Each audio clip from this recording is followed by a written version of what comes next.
Shattered lives, violence was normal, expected, accepted.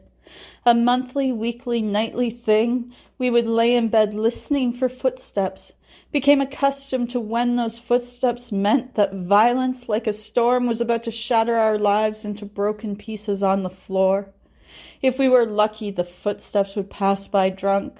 Not so lucky, the footsteps would pause at our door, violence shattering our peace like broken pieces on the floor. Unlucky, we'd hear the yelling, the angry spray of his voice across our ears, deafening, sickening, screaming as we begged for him to get off our mom, watched as his hands pummeled the woman until she was nothing but broken pieces on the floor. And my small body would embrace that violence, throwing myself across her attacker, her husband, my stepfather, my dad.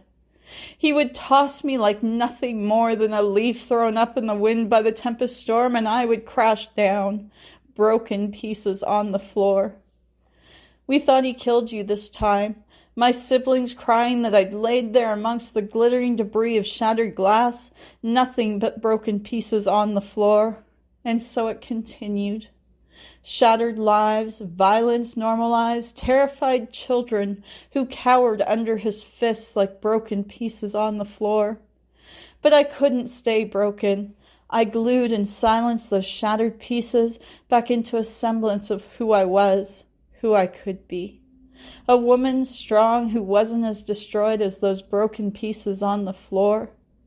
But he wasn't happy with each defiance, and his fists would shatter me over and over until, like a screaming Valkyrie, I said enough.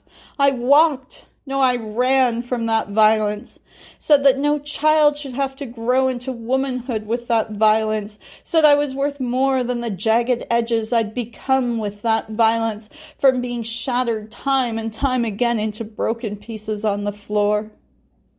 It wasn't easy. Violence echoed through me.